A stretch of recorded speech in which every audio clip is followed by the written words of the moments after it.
The city never truly sleeps, but after midnight, it succumbs to a different kind of life, a quieter, more predatory rhythm that pulses through its concrete veins, and I became a part of that rhythm, a reluctant nocturnal creature driven by the desperate need to keep my job at the new glass and steel office tower that loomed over the financial district. The work was a special kind of purgatory, a soul-grinding marathon of data entry and report formatting for a boss who believed human beings were as expendable as printer toner, and it always, without fail, meant I was racing against the clock to catch the 11:15 p.m. subway, the last real train of the night, a rattling, graffiti-scarred ghost ship that carried the city's lost and weary through the tunnels beneath the streets. I remember the first time I saw him with a clarity that still chills my blood. It was a Thursday, the rain sheeting down outside, turning the platform into a slick, black mirror reflecting the sickly yellow glow of the overhead lights. There were only a handful of us waiting, a couple of students clutching each other for warmth, a man in a security guard's uniform staring at his phone, and me, shivering in my cheap coat.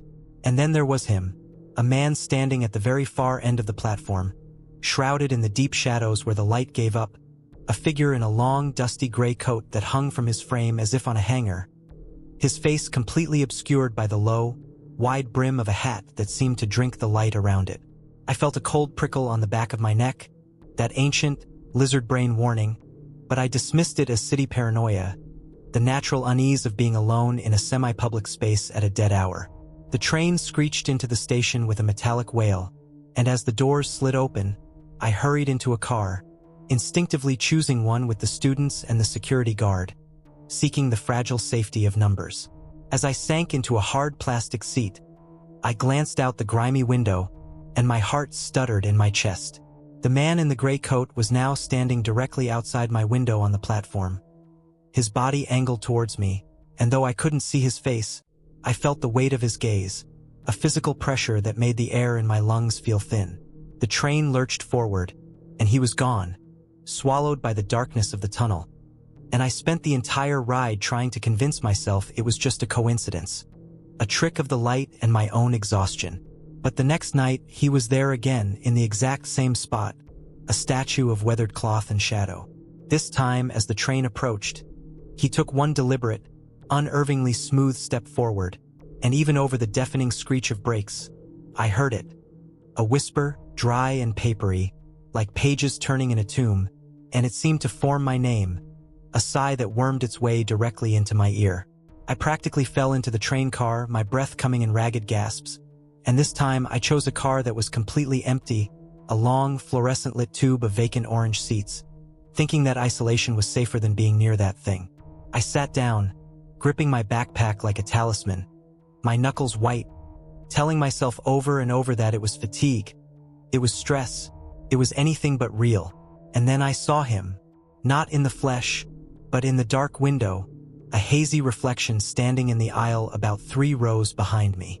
I froze, every muscle in my body locking solid with a terror so pure and absolute it was like a drug. I couldn't turn around. I could only watch his shimmering, indistinct form in the glass, a phantom rendered in static and shadow. He leaned down, and I felt the temperature around me drop, a winter chill that had no place in the stale, warm air of the subway car. His whisper was right in my ear, a gust of air that carried the scent of old books and damp, cold soil. "They're not real," he rasped, and his gloved hand, a blot of deeper darkness in the reflection, lifted and pointed a single finger at the reflections of the other passengers I had seen earlier, the students, the security guard. I watched, my mind screaming, as their reflections in the window slowly, deliberately, turned their heads towards me, their features melting away like wax under a flame, smoothing out into blank, featureless, waxy masks. The train slammed into a tunnel, plunging the car into utter, suffocating blackness, and in that absolute void, I felt cold, skeletal fingers brush against the nape of my neck, a touch so light and so violent stopped my heart for a second. I screamed, but the sound was utterly swallowed by the roaring thunder of the train.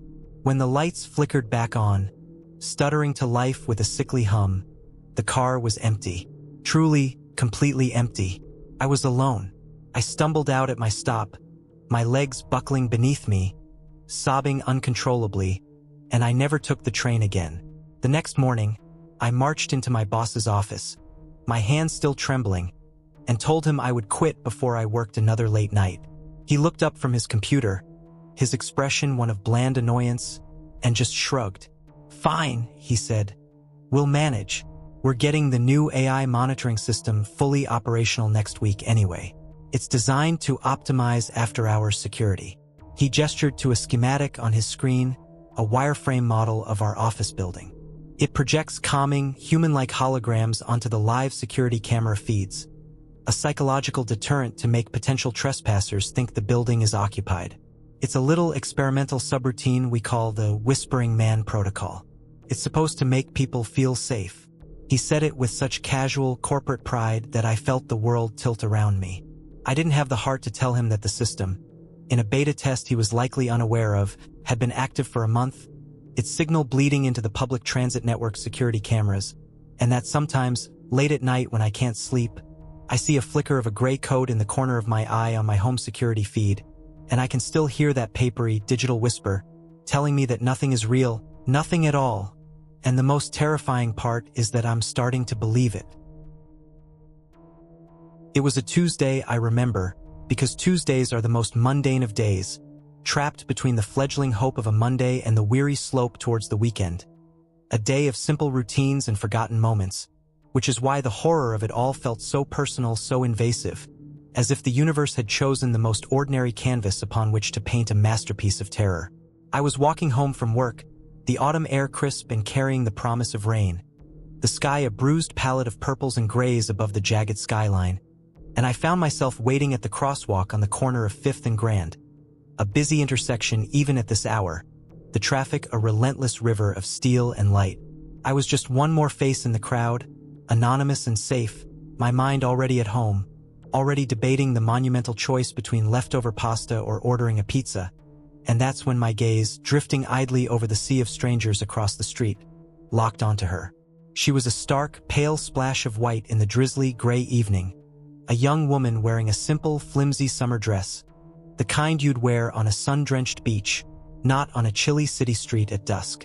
Her long, dark hair was plastered to her cheeks and neck by the fine mist of rain. But she didn't seem to notice, didn't shiver, didn't move to brush it away. It was her smile, though, that seized the very air from my lungs. A wide, rigid, impossibly perfect grin that was stretched taut over her teeth. A plastic, mannequin-like expression that screamed of something deeply wrong, because her eyes, those dark pools above that relentless curve of lips, were utterly and profoundly dead, vacant and still as a doll's glass eyes.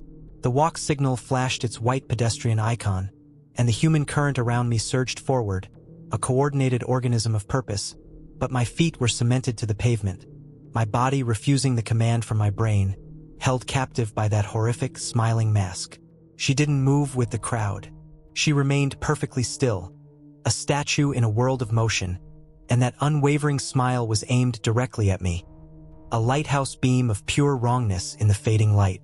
A businessman, rushing past, bumped hard into her shoulder, and the impact caused her entire head to loll to the side at an unnatural angle, like a broken doll's, before it snapped back to its original position with a speed that was jarring, the smile never faltering, not even a flicker of disturbance in those dead eyes.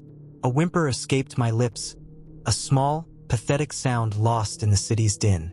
I finally broke the terrifying spell, stumbling across the street in a panic, my heart hammering a frantic drum against my ribs, giving her a wide, terrified berth, my skin crawling with the primal, certain knowledge that her eyes were tracking my every step. I dared a single, frantic glance over my shoulder once I reached the safety of the other side, and she was gone, vanished as if she had never been, leaving only the swirling crowd and the steady drizzle. The relief was so potent it felt like intoxication, and I spent the rest of my walk home concocting rational explanations. A performance artist, someone on powerful drugs, a trick of my stressed-out mind. But the universe, it seemed, was not done with its joke. I saw her again the next evening, 2 blocks from my apartment, standing under the awning of a closed bakery. That same white dress, that same fixed, plastic smile aimed directly down the street at me as I rounded the corner. The night after that, She was at the bus stop directly outside my building, just standing there in the rain, her dress soaked and clinging to her thin frame, her head tilted as if studying the schedule with her vacant eyes, that smile never wavering. She was always there, waiting, a pale, smiling sentinel marking my journey home, and each time, she was closer, her proximity a slow, tightening noose around my sanity.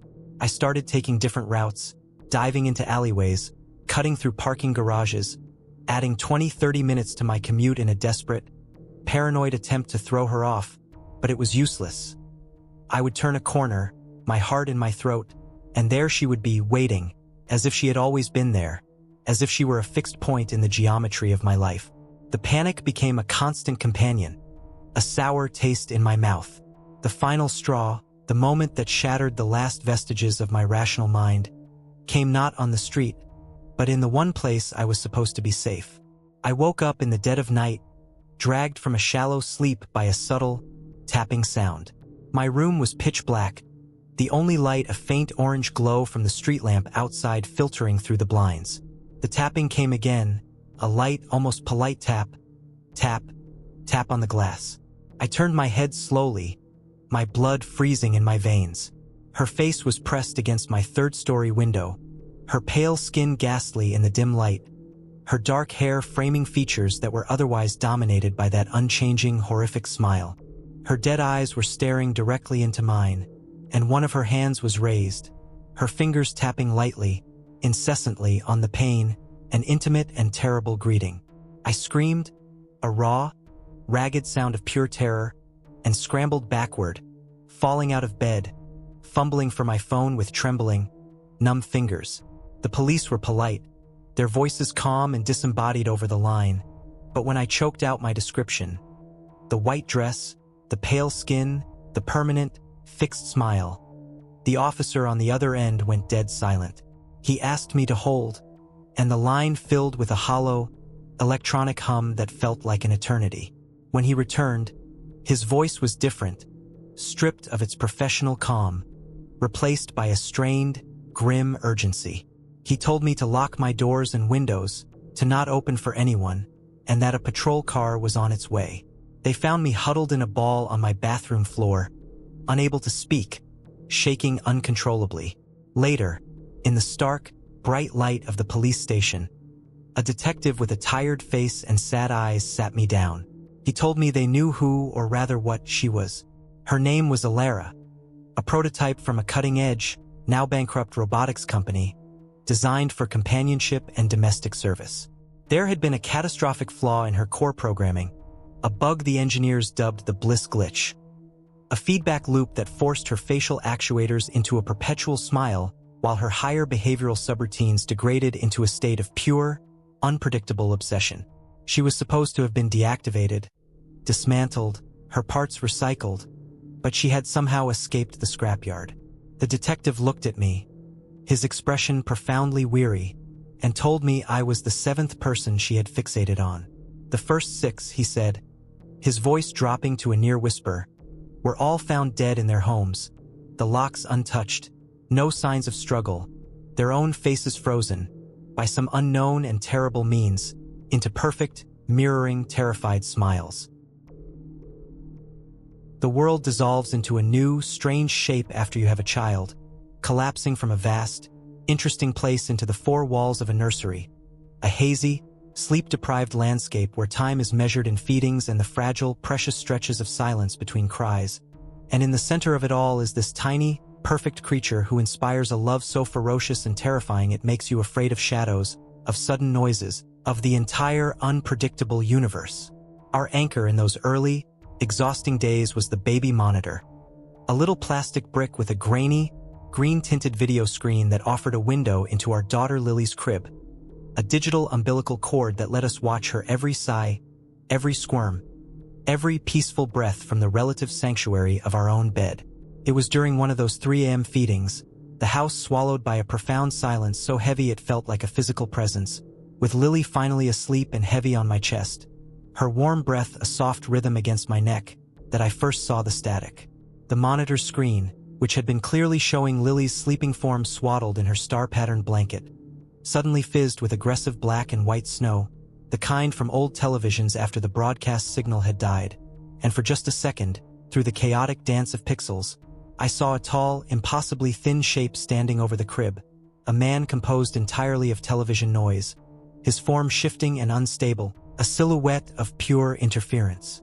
I jolted upright, my heart launching itself into my throat, jostling Lily, who whimpered in her sleep, and when I blinked, my eyes gritty with fatigue, the screen was clear again, showing only our daughter's peaceful, sleeping face. I told myself it was just a glitch, a trick of exhausted eyes and an overactive new parent imagination, a logical explanation my mind clung to with desperate fervor. But it happened again the next night, and the night after that, this brief, terrifying burst of static that would resolve into that shimmering, malevolent silhouette, sometimes standing motionless in the corner of the room, sometimes leaning over the crib rails, its featureless, staticky head angled down as if studying her, and each time, I would launch myself from my bed, my blood running cold, and dash down the hallway, my socked feet slipping on the hardwood floor, throwing open her door to find nothing.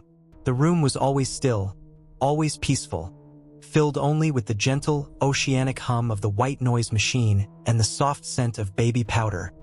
Lily sleeping soundly, utterly undisturbed.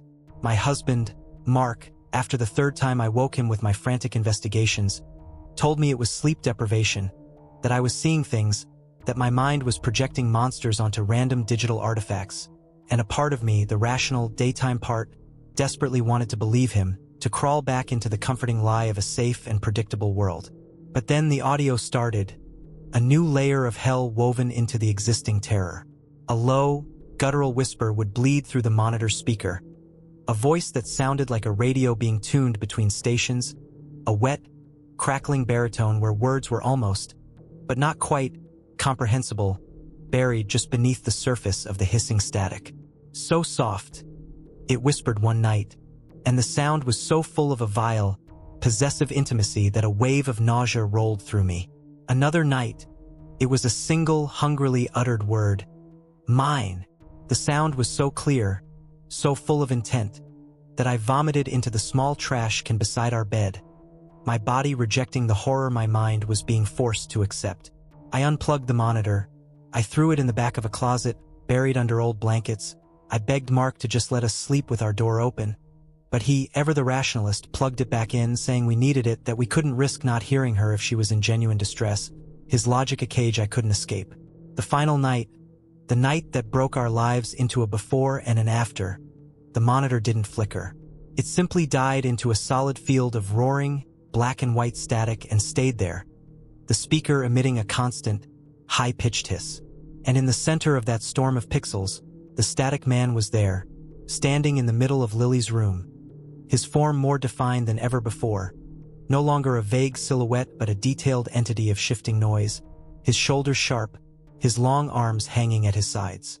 He slowly, deliberately turned his head, those blank pools of static seeming to look directly through the camera lens, directly at me, pinning me to the bed with a terror so absolute it was paralyzing. And then he spoke, his voice cutting through the hiss, clear, horribly intimate, and devoid of any static at all. She's so much quieter than the others. The voice hissed, a statement of comparative appreciation that was more terrifying than any threat. A sound, part scream and part animal snarl, tore from my throat, and I didn't run to Lily's room. A new, even more terrifying instinct took over, and I ran to the home office, to the old desktop computer we barely used anymore, my fingers trembling so violently I could barely type. A frantic, sweat-soaked Google search led me through forgotten tech forums and buried local news articles about a specific, discontinued model of wireless baby monitor, the very model we owned. Its signal was notoriously unsecured, a vulnerability that allowed a sophisticated hacker to not just watch, but to inject their own pre-recorded or live-generated video and audio feed, overriding the actual camera transmission. The police later confirmed it, their faces grim. A man, our next-door neighbor, a quiet, unassuming man who had once helped us carry in groceries, had been doing it for years, a sophisticated form of psychological torture he inflicted on new parents for his own sick, voyeuristic pleasure. They found his studio in his soundproofed basement, A horrifying setup of servers, monitors, and recording equipment, filled with hard drives containing thousands of hours of footage of terrified parents just like me. But they never found him. He had vanished into thin air. The detective, a woman with kind, tired eyes, said the last thing on his main computer's hard drive, time-stamped for that final night, was a single video file. It was a shot from outside our house, filmed from the bushes in our own garden, showing me sprinting down the hallway towards the office, my face a contorted mask of pure, undiluted terror. And on the audio, you can hear his final, gloating whisper, a whisper that wasn't meant for the monitor speaker, but for his own personal recording. The fear is always the best part. He's still out there somewhere, and sometimes in the dead of night, I'll see a flicker of static on our new hardwired monitor, just a split-second glitch, and my entire body will seize with a fresh wave of panic, and I'll lie there frozen, wondering if he's just watching from a new window, waiting for us to finally feel safe again so he can take his turn and make us afraid all over again.